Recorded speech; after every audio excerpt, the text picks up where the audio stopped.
Ta-da, ta-da. Cool. Okay, so now we wait for people to join. But to the people watching this in the future, hello. Sup? It's an afternoon with some tea and yeah, conversation. let's get our. We haven't poured our tea yet, Yeah, so. we're gonna make this a ceremony. There's an ad. Oh no. Well, only one ad we have to deal with. It's a Valentine's Day ad. That's appropriate. For chocolate. I'm okay with that. So yeah, we'll wait like a couple minutes for people to join. If nobody joins, then we'll just like begin a broadcast in terms of talking about stuff. Okay, one person is here, whether they're like a person from Instagram or not. Oh, now they disappeared, so cool. But yeah, the other day we went and we did a float tank experience, and again, just kind of like talking to the people watching this in the future. Yeah, it was really cool. I kind of want to like wait to get into more detail when people tune in live, but I guess the basics of it is like, so float tanks are the heavy salt and like the heavy water, so you're like floating in it, so your body's suspended and basically allows you to kind of disconnect your association from your body and allow you to get more into your mind, which allows you to get more into like a deep meditative state. Which can really sort of create an interesting experience for a lot of people. So, Yeah, it was certainly an interesting one this time around, and I'm sure the next one for you will probably be cool. You had a pretty good one from the beginning. I guess we'll just wait to see if anyone tunes in. No one might tune. We'll talk about Alan Watts, because Alan Watts is in the song. Alan Watts is a tribute. Is there Alan Watts in the song? Yeah, and the song just began with some Alan Watts. Yeah, I think it would be good if they like had Alan Watts playing while in the float tank.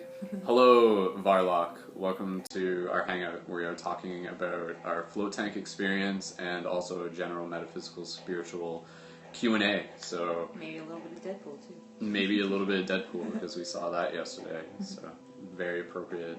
Happy Valentine's Day movie. So, oh, and they left too. So. But now there's two people who are here. Cool. And Varlock's still one of them. Awesome. Varlock, are you familiar with float tank experiences? Do you know what a float tank is? What type of tea is this? This is like got like some cinnamon? Yeah, it's a black tea. It's cool. Cardamom, cinnamon, aniseed. Varlock does not know who Alan Watts is. Well, that's an excellent opportunity to look up Alan Watts. I do know Alan Watts. Oh, sorry, I read that wrong.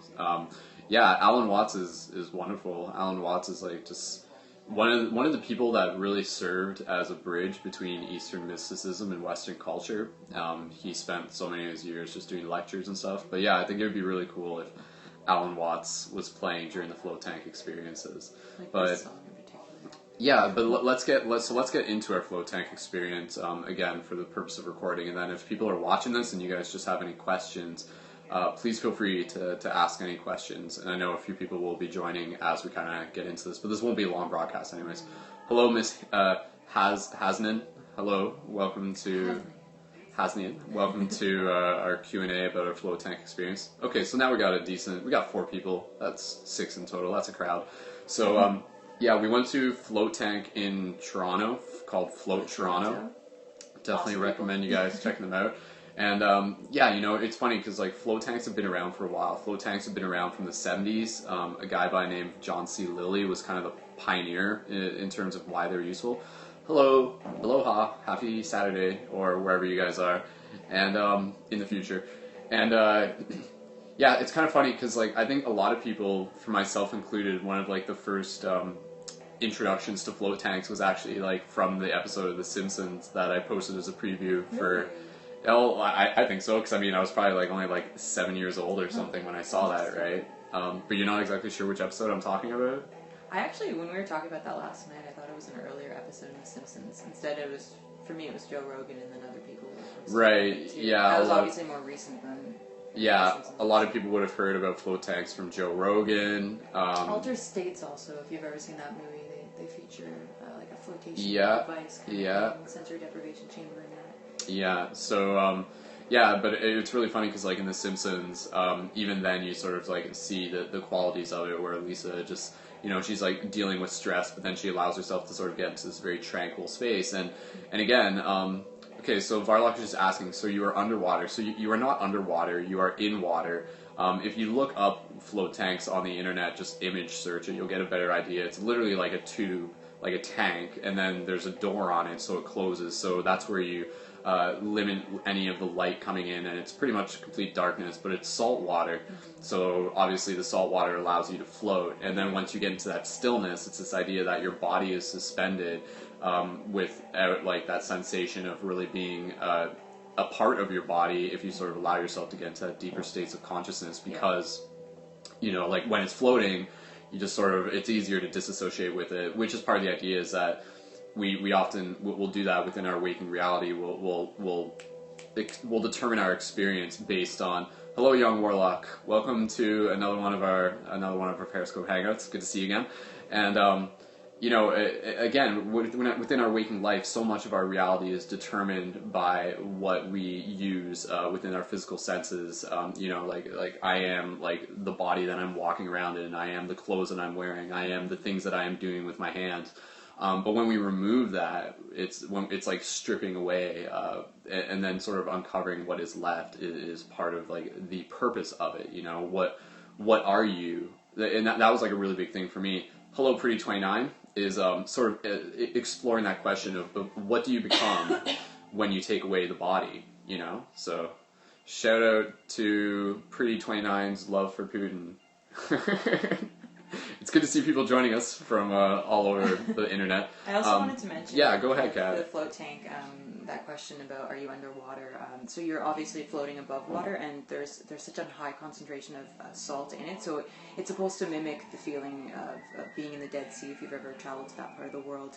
There's about 800 pounds of Epsom salts, and you know, obviously the benefit of floating, and there's like there's a lot of psychological benefits of being away from such a high concentrated amount of sensory input. But then also, a lot of people don't mention this, but when you're in the tank and you get out of it, your skin feels really, really soft. Like all of yesterday, I was just like kind of foliated, reveling in how awesome it felt and just how moisturized it felt. So there's a lot of other benefits aside from just like the psychoactive thing that it triggers within the mind. So. Hello everyone, welcome. And we were just asking, is it expensive? You can get like package deals, but I mean generally you're paying for it by the hour. To some people it can be considered expensive. It can usually be, you know, like over $50 for an hour and everything. But in terms of like it being useful, like absolutely, it's kind of, you know, it's a service involved with it, just kind of like the setup and everything, and really just like looking at it as a form of medicine and self-treatment and everything. It's really good just to sort of do it also, you know, in the same way somebody might approach the purpose behind doing like psychedelics. A lot of people will do psychedelics because they want to sort of like experience something beyond the baseline reality that we commonly associate with everyday experiences. So what can happen is within float tanks is that, again, like part of the objective is, depending on who you ask, is to really get into that place of stillness. Because when you get into that place of stillness, that's when you get into this idea of the astral body like beginning to do its thing separate from the body, and that's where you get into even going into like a lucid dream state, a waking induced lucid dream state, or even like an astral projection experience. So like some people can literally, you know, go into this float tank without really considering themselves like quote unquote spiritual or really even interested in metaphysics and stuff, and then, you know, they get in there, and within that moment they find themselves opening up to a new experience. And for some people it can really be like a stepping stone towards their own spiritual realizations, when they sort of again realize that we are more than our physical body. And again, like for me, the big thing that I was sort of like questioning and sort of pondering about, in addition to like also just using it as a space to practice flexing my imagination and even doing some like time traveling intention, like literally sort of putting that question out to the universe and just be like, all right, you know, like can I listen to hear more about my past lives? Keyword listen, because what I was just about to say is that hello Soggy 101. Welcome to our hangout talking about float tanks and spiritual metaphysical Q&A. If you guys have any metaphysical questions, please feel free to ask. But yeah, part of the one thing I was getting at, and I'll just pass it over to Kat as well, is you know, when you take away the body, what do you have? You have the mind. When you take away the mind, then what do you have? And then it's like, for me, it's like this idea of like, you take away the mind, but you still have this other voice within the void, as I'm sort of referring to it as. And then it's sort of this question of like, if I've taken away the mind and I'm still hearing a voice within the void, what's that voice? You know, like, where does that voice emanate from? Like, what is the source of that voice? But then for me, it's also sort of realizing that you too are also that voice, and it sort of reflects you back into this idea of being, again, interconnected to reality on many, many different levels and everything. Warlock is asking, have you experienced any empathetic feelings? Is that specifically within the tank? I mean, my answer for both would be yes. I think empathy is like a big part of our spiritual journey. Just being able to, again, sort of see people from that Buddha nature of like, you know, Kat's like sitting here and everything, and we're two separate people, but essentially we're like, you know, two branches of the same tree, if you want to think about it that way. And just having that concept in mind can really allow you to sort of be open to empathy in general. If that answers your question, Warlock, please feel free to put in another question. And we'll only be doing this podcast maybe for like 20 more minutes. But yeah, so Warlock was young Warlock. We got Vorlock and young Warlock was asking. You meant like empathic? Did you say, or just empathy? Like feeling strong emotions that are from other people. Again, like talking specifically within the flow tank. I can definitely see that happening in the idea that like you know, our sort of connections are non-local. So I mean, for people, like, it can be something where they could like tap into an experience from their childhood and sort of like see it from the perspective of another person that they might have hurt or you know, in a different situation, and it might help them open up their empathetic understanding to someone else as well. But yeah, young Warlock was just asking if it was relaxing and stuff. Kat, I'll just let you field any of that and other questions coming up. Yeah, it was extremely relaxing. And every time is different, I find, for myself. This was my fourth time, and so I never went into it expecting that every time is going to be the same. It's kind of like when you do meditation or if you're doing yoga, you can have a really good week where you're getting into all the postures really easily, and you're at this stillness. You get to that stillness a bit easier. But with the tank, I found that the first two times were a bit trickier in terms of getting myself to relax because my body was holding a bit more tension, especially in my lower back. So there's definitely things to do to approach it better, to approach it in a better way, so that you can go into the tank feeling like 100%. Like they recommend, you know, to not eat too much, to not go in there with a heavy stomach, but have a little bit of food, so that way you're not distracted by like the more base urges like hunger and thirst and you know, getting like the urge to go to the bathroom. So for me, it was really relaxing because I stretched a little bit. The third time that I went, I didn't do it as much this past time yesterday, but I got a bit of stretching in to ensure that I wasn't going to be focusing too much on every tense part of my body. Mm-hmm. Yeah, it's relaxing for sure, and it can be definitely a challenge if you don't know how to relax yourself as well, if you've had like a very chaotic day. Because my third time when I went with a good friend of mine, and we were both kind of having a bit of a stressful day, so it definitely helps, and it definitely has a massive effect if you're taking care of yourself on a different level and going into it that way. Mm-hmm. I know that you probably you tried out a couple different hand posture kind of thing. Yeah, there's different ways that you can position yourself in it, like just having your hands behind your head just to keep your neck elevated, opposed to, because it feels different, you know. It's a very new sensation in a lot of ways. Mm-hmm. But yeah, like, I mean, for myself, it was very relaxing, and again, like for myself, I sort of went into it with the understanding that like stillness is what's going to allow you to get even deeper, and connecting with the breath is going to what's allow you to get even deeper.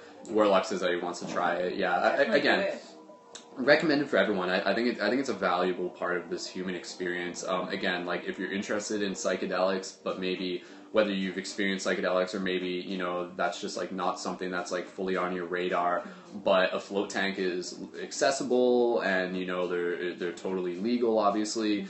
So I mean, for that, in that case, again, it's reminding us that like the psychedelic experiences are inside, like even with the entheogens, they're sort of like evoking something that's inside. Obviously there's like other stuff to that, but everything, but again, like when you get into the stillness, the natural psychedelic states can come into being, and that's where you get people talking about like open-eyed visuals, and everything. So there's so many benefits to it. Like, I mean, like how you were explaining earlier about some people who don't really have any experience with psychedelics or meditation or any of that. They go into it and they're surprised, they're so taken aback by it. Yeah. Because like, how often do we really get to unplug from our outside world? And even when we think we're truly being alone, we're not always alone. There's always like noise and things going around us. What I was going to say, which I kind of forgot now, it was based off of my good friend's float. But anyways, I can't remember. I'll go back to it. We are very fast speaking. Well, we'll try to slow it down. It appears that we have some people tuning in from multiple continents, so that's so cool. Where's everyone from? Yeah, I mean, curious if you guys want to leave where you're from. That's always an interesting thing. But if you guys have any questions, please feel free to ask. And if you guys are enjoying this, put an 1111. Yeah, I got some California. Put an 1111 in the chat if you guys are like interested in hearing more about some of our experiences within. Some of the things that you can do, like within the flow tank experiences. People from Russia. Whoa, that's cool. Hello, Naka. Summer Gig Jake joined, so cool. We got a few more people joining. Again, guys, if you just joined, we were talking about our float tank experience and doing metaphysical Q&A. So if you guys have any questions about metaphysics, spirituality, please feel free to ask. And we got some 1111 there. So yeah.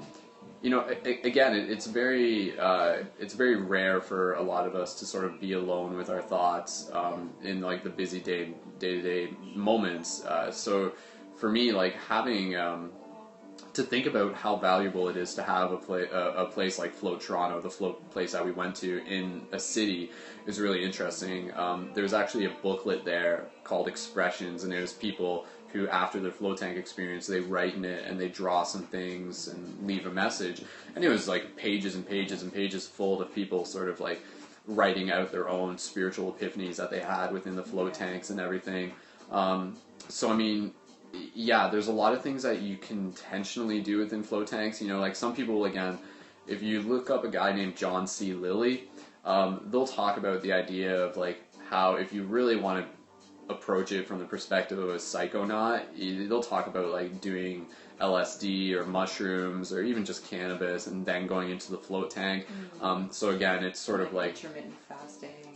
Yeah, fasting and stuff like that. I mean, we've thought about that. Like, what would it be like to go into a float tank with sleep deprivation already? Like, you know, if you've already been awake for that long. There's a lot of different variables that you can sort of bring into it. Nutka, if it's possible for you to ask that in English, if that was a question, please feel free. Unfortunately, I can't read Russian very well. So, but yeah, so for Kat, if there's anything you just want to, did you want? Yeah, for sure. You got some of your notes there and stuff. I have a ton of notes. Yeah, but got a lot of people from Russia right now. Shout out to Russia. I wonder what he's saying. I wonder if there's any float tanks in Russia. I'd be really curious. It's a thing that's like picked up a lot in the last 2 years. Yeah, it's fairly new. When I first heard of it, I remember searching the city for a float tank, and there was only one at the time, and it was in this really old house, in like the west. Actually, not too west. Yeah, just like some guy's house. So. Yeah, well, no, it was like a healing center kind of thing. Okay. But it was kind of creeped me out. But anyways, now there's like 5 or 6 in the city. They also have an open concept float. Like Misha, who we were talking to yesterday, was talking about how she went to H2O Float, which is in the Danforth on the East End. Now, I've never personally been there, but there's so many different types of tanks. Like the one that we were in yesterday was one of the original ones that I think was created, that was constructed for John C. Lilly by that couple. They're an older couple, and they've been in the float industry forever. So we're in a Samadhi tank. But then there's also these ones that are more sophisticated and like futuristic looking. It kind of looks like a little spaceship or a pod. Yeah, you can even get ones that have like built-in visualizers on the ceiling, so like it can sort of be used for being able to do that. Cool. Again, if you guys have any questions, please feel free to ask. We're only going to be on this broadcast for about 10 more minutes. Hello, Chessmandu. Welcome to our hangout. Much appreciation for any of the loves. And, of course, guys, please feel free to follow. And if you're interested in just like connecting more, there's a link within my bio, paradigmshiftcentral.com, and feel free to check that out for a project that we work on that's just all about creating space for open-minded discussion and metaphysical philosophy and building community as well. So if that's new to you, then just make sure you follow and feel free to check that out as well. Any thoughts on the gravitational waves being observed? Warlock, I only briefly saw like titles of that within like some of the words going around on the internet, but that to me, I swear that like, I thought we already discovered that like not like a few months ago or something, but I guess it's just sort of hitting headlines now. Kat, I don't know if you heard, but it's just like kind of this idea of like gravitational waves, which is like a theory that Einstein talked about actually being proven, actually being able to be observed. But I mean, I think waves are everything. You know, for me, the idea that there wouldn't be waves just doesn't fit into the model of cymatics and vibrations and everything. So I mean, if there are vibrations on every micro level, then obviously there's going to be vibrations within like galactic gravitational macro levels as well. Permeating. Yeah. Nature. And so I mean, like even bringing it back to the float tank experience. Boris is talking about a friend had a pretty cool experience. Boris, was that within a float tank that you're referring to? But again, like going back to the float tank, it is really interesting being in the water because again, it's very similar to like being in the womb or being in space. You're sort of in this void, and again, it's a very beautiful place where it really gives you a chance to play with your imagination, which was something I was interested in. Really. Take this as practical information for anybody listening to this as a way to meditate. Really just focus on developing your imagination. A lot of people don't practice using their imagination enough, but really, so like close your eyes, connect with your breath, and then like imagine yourself, simple example, like in a forest, and then like imagine like the dirt underneath your feet. Imagine what it's like to like touch a leaf. Imagine what it's like to like feel the skin, feel the air on your skin, feel the sun on your skin. And so, I mean, these simple ideas allow your sensations to get deeper into the reality that you're creating within your mind. And then you realize that it's not so much just your imagination, but it's actually you sort of like moving into a dimensional space that is quite real. It's just like within like the inner space. So, I mean, when we talk about the evolution of human consciousness in general, like so much of us are constantly looking to go outwards. We're building spaceships and we're going outwards and we're going outwards. Whereas I think half the journey, as much as it is about going outwards, is really about going inwards into the inner space, and that's where like the real journey takes place. So I mean, we don't have to figure out like what's beyond the stars by building a rocket ship and trying to get there. Like we can find that answer literally by going within ourselves. Self-study is so key. Through the and float deprivation tanks are a great way to do that. But yeah, noscite ipsum, know thyself. So yeah, it was so fascinating. Like the most impactful time that I had was probably the third time, and that was when I was like able to get out of the tank and I wrote for like 3 hours straight, which never happens. I usually take a bit of a break, or I'll come back to it like in the afternoon if I start in the morning, kind of thing. But everything was so seamless within my thoughts. Like there was this huge space between my thoughts and my reaction, or my thoughts and what my body naturally like conjured up in terms of like the reactionary state that would come with a thought or a feeling. Prime example being finishing the float and then getting on the streetcar or the bus, and I knew that I was going to miss the streetcar that was coming my way, but instead of actually getting like really frustrated or pissed off or any of that, I was just like, okay, there's going to be one again soon. And it was really interesting to be able to work through an experience and not really let something like kind of dictate the experience for me, if that makes sense. There was more space between the reactions that we have, and that was really, really fascinating. Yeah. Navigating the experience of mindfulness was definitely a lot smoother And yeah, I don't know. Like, do you have anything to say about how your body felt afterwards? Because like, were you tense at all when you went into it? No, I mean, I felt pretty good after it. I mean, it just felt like I kind of like done a yoga class or whatever. But yeah, like I think it's really interesting to think about how doing a float tank experience is really kind of, you know, it's developing your relationship with your own mind, and it's really just practice for what you take beyond the float tank. So the idea is not to just like keep all the float tank experiences in the float tank, but rather to like be like a fisherman and to sort of bring ideas back with you, which is why it's a good idea to journal after you're in that experience. Because I mean, for me, even again, getting into this idea, and of course, if people have any questions, please feel free to ask. We're only going to be on this broadcast for about maybe like 5 more minutes.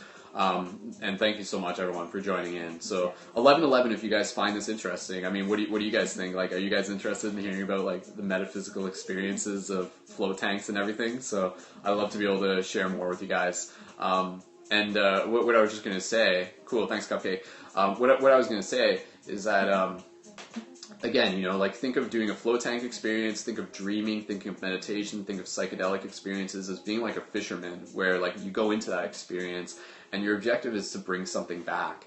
So with myself, when I was in the float tank experiences, going back to the idea of like, of noticing the difference of us projecting our thoughts and us receiving. So when we're projecting our thoughts, we're just like, my name's Brendan, I'm going to imagine myself doing this, and now I'm flying around, and now I'm going to imagine myself like being a wizard and doing ninja training and stuff, which is stuff I do.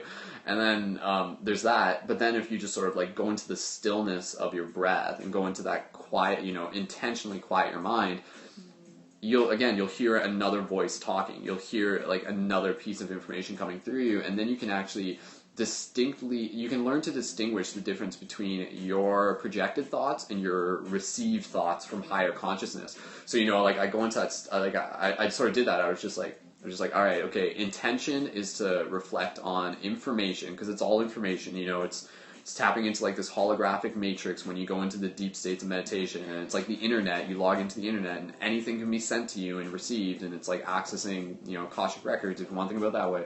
But, you know, I was kind of like putting the intention to think about past lives or whatever, and then I go into that stillness, and then like within that stillness I was able to observe that there was still like thoughts and like phrases coming through like short phrases or something, and that's the thing, like I'll be honest, I can't 100% remember them, but I know I experienced them, and even in the moment I was just like, whoa, like there's no way I'll forget that. And even if I do forget it, like it's not that I literally can't forget it, it's just that I'm unable to fully recall it. The fact is that since I experienced it, it's always going to be recorded, it's always going to be there, it's always going to be a part of my soul experience. So I mean, in the same way how when you wake up from a dream, a good suggestion is to like write down your dreams right away without standing up out of bed too fast. You know, if you're writing down your dreams, stay in bed, because your body's still kind of in that state where as you maintain stillness, your mind's still kind of connected to that higher state of awareness.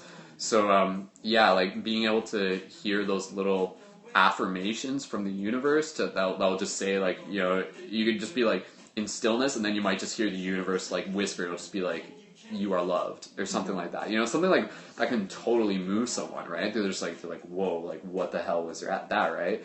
But then again, for me, going beyond that and realizing that that voice is still you, in the big sense, I think is really empowering, because it takes you out of the illusion of just being the individual who society tells us we are, and realizing that we literally are like this consciousness experiencing itself within the vehicles of this physical body, to be able to help each other grow and everything. So with that much space, you defragment yourself from the stimuli, and you do get this like observer perspective that comes in, and it's like really fascinating, and maybe it would be jarring and kind of scary for some people, but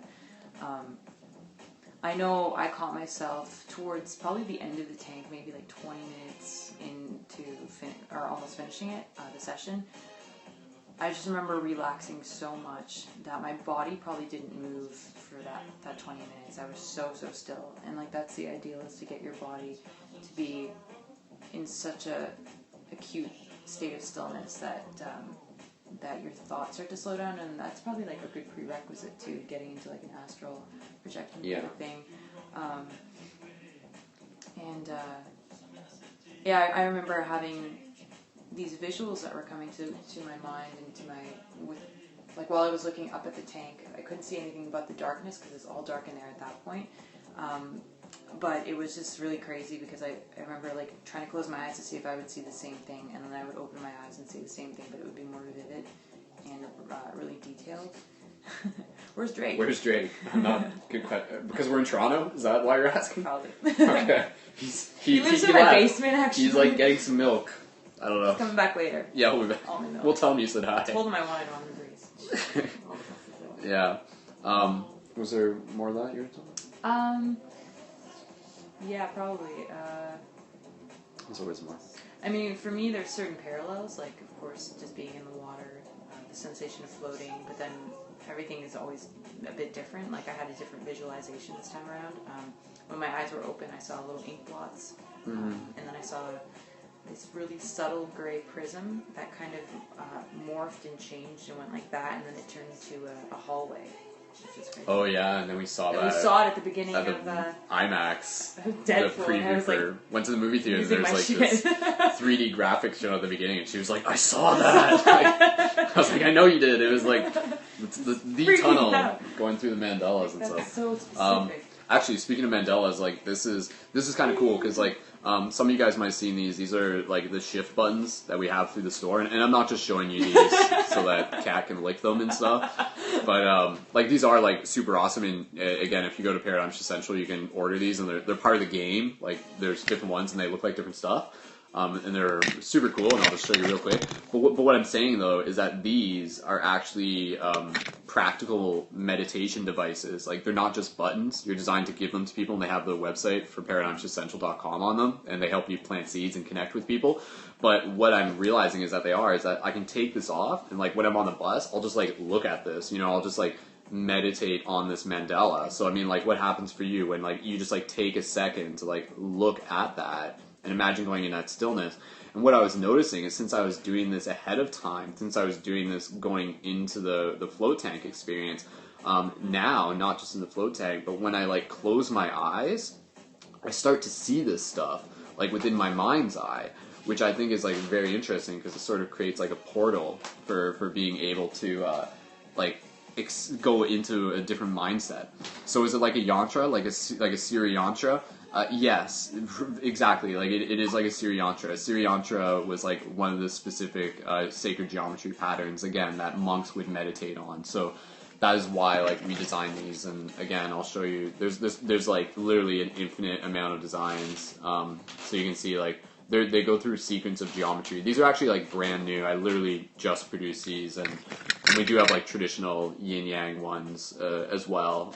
Again, if you go to the website I got on the side, but it's in my bio, ParadigmShiftCentral.com, or just make sure that you guys follow me, yeah, you can go to that. But right now, if you go to patreon.com/Brendan Culleton, same name as this, then that's where you get them from by signing up as a monthly support squad. So I know a lot of you guys who might be new might not know about these, but those of you guys who do, you guys know what I'm talking about, and much love. And yeah, again, like, so seeing this in my mind's eye, when I was in the float tank was like really interesting. So like, and just sort of trying to evoke it, because I feel like the mandalas are tools to sort of be able to allow our mind to like get into those different states. So hello, Swagger Sean. Thanks for the hearts. Welcome to our hangout. Okay, so it's 3:33 on the clock right now. We'll just do literally just a few more minutes. If you guys have any questions for us to wrap up on, please feel free. Thanks for the hearts, guys. Thank you so much, guys, for tuning in. Like, we're going to go do some ninja trading in a bit. We're going to a place called Monkey Vault in Toronto, and it's a parkour gym. So that's what we're going to spend. Sweat on. Yeah, we might be there like all afternoon. I don't know. And then tomorrow, what we're actually going to do is we're going to be handing these out in downtown Toronto while doing free hugs. So on Valentine's Day, I mean, it just happens to be Valentine's Day, but we would have been doing it anyways. So like that's how you use these. So people like the free hugs. so again, like that's how you use these, is with free hugs. That place looks so cool. So Outdoor Kel knows what Monkey Vault is.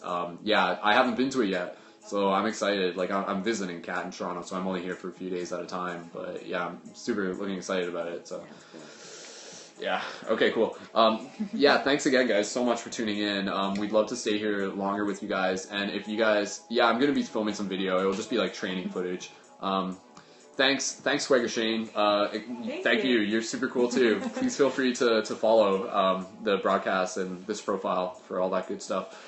And again, if you guys, last call, if you guys have any questions about float tanks, about metaphysics, about spirituality, about Deadpool, the movie, because we saw it yesterday. I will say, because I do like conscious movie reviews, you can find my YouTube, just YouTube Skull Babylon, and you'll see I do conscious movie reviews. But yeah, in terms of conscious movie review for Deadpool, there actually is some like good like underlying themes of like love in the movie and everything. So it gets right in the feels. Yeah, it gets in the feels and stuff like that. But I definitely recommend it. Ryan Reynolds is like no. Oh, thanks, man. The Star Wars. Yeah, we almost went and saw Star Wars again because it's like IMAX is like almost sold out. We're just like, so I guess we'll go see Star Wars again. Star Wars. Your fourth but time. there's space. But yeah, Ryan Reynolds, I'm really interested in how actors appear within movies in different roles. Ryan Reynolds has been in some very interesting conscious movies. There's a movie called The Nines, Nines, The Nines. Definitely recommend watching that. You could probably find it online and watch it today if you want, but it's like, I don't want to spoil it for you, but I recommend watching it. It's metaphysical, I will say that. Cool, guys. Okay, so any other questions before we get going? And we can always, if you guys want to hear a broadcast later today, please, let us know. It's important for us to be able to engage with you guys on this level, and we super appreciate you guys being able to co-create this with us. It's been a lot of fun so far. Yeah. Do this again. Oh yeah, no, it's super fun. Okay, so what'd you guys? Yeah, happy Valentine's Day, guys. Happy Valentine's Day. We will. Have fun monkeying around. Totally. Thanks, Cal. And okay, so are there any other questions that you guys might have? We'll literally just keep the door open for another minute, and other than that, yeah, thanks so much for tuning in. And ParadigmsEssential.com, follow this profile, and links are in my bio to the main site, and you can check that out. There's a lot of cool stuff on there, like podcasts, global meditations, but a lot of you guys already know that. So cool. Okay, so I think that's probably it. If there's no more questions, then we'll just get ready to wrap this up. In conclusion, float tanks definitely recommended for everyone. Wouldn't you say? Oh yeah. Yeah, I'm a lover of it already. Yeah, I can tell. Like, doing it once makes me want to go back because, again, you try to forget that time is of the essence, but you just sort of like try to transcend beyond time, and it really allows you to sort of experience more of what this reality is about in terms of meditation stuff. And it's a good reset. I mean, like when when I feel like I haven't been doing a lot of meditation, or I've just been kind of slack in my practice, and I go to the float tank, there's so much clarity that comes with the experience of floating. I'm like, oh, I already have all this knowledge within me to get myself to that state, to be able to work through any of the heavier, denser energy within myself or my thoughts. Like, it's always accessible even when you're out of the tank, which is one of the most valuable lessons for me. Is it's a reminder to go back within when I'm outside of it. Yeah, that's the last thing that I'll just compliment what Kat's saying too, is that I really found that is that the float tank is sort of reminding you of the sensation of stillness that you can get to simply by closing your eyes and slowing down your breathing and getting into that place. And again, stillness when it comes to meditation is super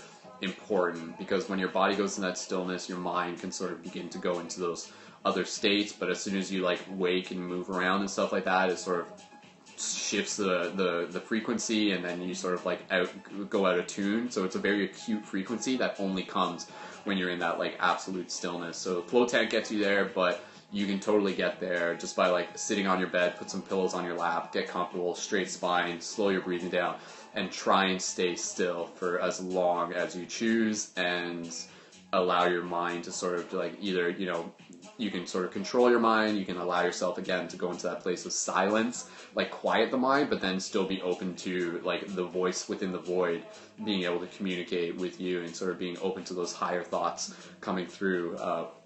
Your mind is a receiver. The information is all around us all the time. We are literally in a pool of energy, in an ocean of energy all the time. So yeah, yep, that's about it. So we'll wrap it up there. Is there any last words? Try floating. Try floating. or meditating or anything. Yeah, just meditating. Definitely recommend. Write down your dreams. Write down your dreams. Always journal. No matter how trivial it may seem, like any minute detail that based off of your own experience is so valid, because you can kind of weave that into the dream space. You can weave that into your own way of healing yourself, or working through trauma, or just having a richer experience in life. Definitely. Fruitfulness. Bring forward more fruitfulness into your reality by, just being open to new things if they're new to you. But as a multidimensional being, meditation and experiencing those other states, I think is like, something worth exploring on your own, and something I recommend for everyone. Yeah. So if you guys need any help, again, last plug, paradigmshiftcentral.com, because there's global guided meditations there that you guys can use, and use those as tools. So super potent stuff. Cool. Awesome. Okay, well, we're gonna get going, and we'll be back at some point, and much love to you guys, and thank you so much for tuning in. So thanks, Kat. Cool. Okay. Hi, swipe. How do I swipe? How do I do the thing? Now, to try and end this broadcast properly. So if I do this wrong, it will glitch out. I know that. So thanks so much, guys. 11:11. We love you guys. Swipe down, double tap, swipe down, stop and broadcast. Okay, guys. We'll see you in the future. Okay. Keep it shifty.